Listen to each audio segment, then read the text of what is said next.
বছর আগে এই দিনেই আমরা ফ্যাসিস্ট মুক্ত হয়েছিলাম।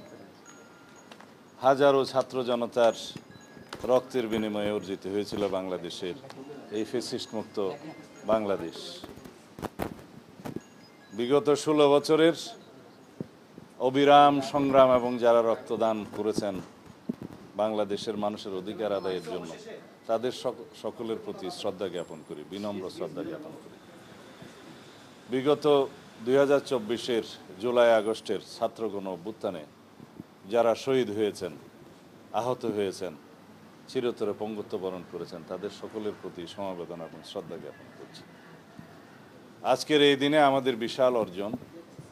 আমরা দীর্ঘ 1 বছর যাবৎ বাংলাদেশের মানুষের কল্যাণে, বাংলাদেশের রাষ্ট্র ব্যবস্থার সংস্কারের জন্য আমরা অনবরত সংস্কার কমিশনগুলোর সাথে আলাপ আলোচনার মধ্য দিয়ে বাংলাদেশের জন্য প্রয়োজনীয় যে সংস্কার, রাষ্ট্র কাঠামোর সংস্কার, গণতান্ত্রিক সংস্কার, সংবিধানের গণতান্ত্রিক সংস্কার, তার একটা পর্যায়ে জাতীয় ঐক্যমতে উপনীত হয়েছি। সেটা আশা করি খুব শিগগিরই ঐক্যমতের ভিত্তিতে যথাযথ প্রক্রিয়া স্বাক্ষরিত হবে এবং আশা করি সেটা বাস্তবায়ন প্রক্রিয়া নিয়েও যদি আলাপ আলোচনা হয় সেখানেও আমরা অংশগ্রহণ করব।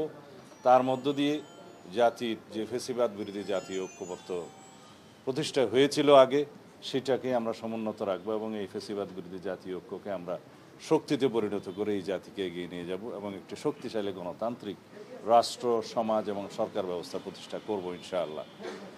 আজকে মাননীয় প্রধান উপদেষ্টা 2টি গুরুত্বপূর্ণ ঘোষণা দিয়েছেন। একটি জুলাই ঘোষণাপত্র, আর একটি জাতির উদ্দেশ্যে ভাষণের মধ্য দিয়ে তিনি নির্বাচনের ঘোষণা দিয়েছেন। আমরা দুটোকেই স্বাগত জানাই।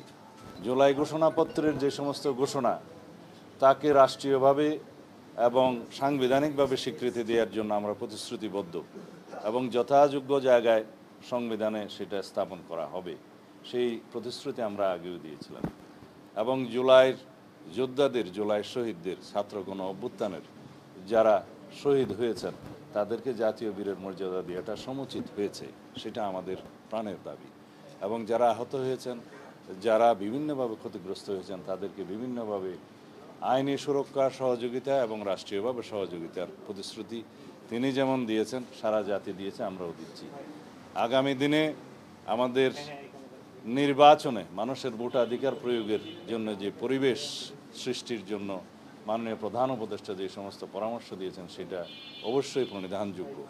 তিনি ঘোষণা দিয়েছেন নির্বাচন কমিশনের কাছে তিনি চিঠি পাঠাবেন আগামী 2026-এর ফেব্রুয়ারির প্রথমার্ধে, রমজান শুরু হওয়ার আগে নির্বাচন অনুষ্ঠানের জন্য নির্বাচন কমিশন যথাযথ ব্যবস্থা নেবেন।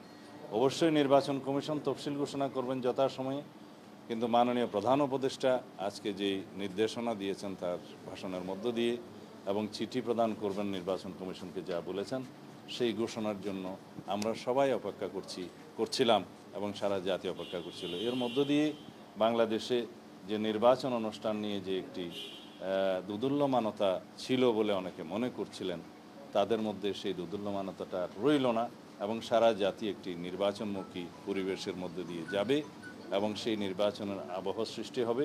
আগামী দিনের নির্বাচন ইনশাআল্লাহ সুষ্ঠু, নিরপেক্ষ, অবাধ এবং বিশ্বের মধ্যে সবচাইতে প্রশংসিত একটি নির্বাচন অনুষ্ঠান হবে বলে আমরা আশা করি এবং সেই লক্ষ্যে সমগ্র জাতিকে এবং সমস্ত জনগণকে প্রস্তুতি নেওয়ার জন্য আমরা আমাদের পক্ষ থেকে আহ্বান জানাচ্ছি। ধন্যবাদ।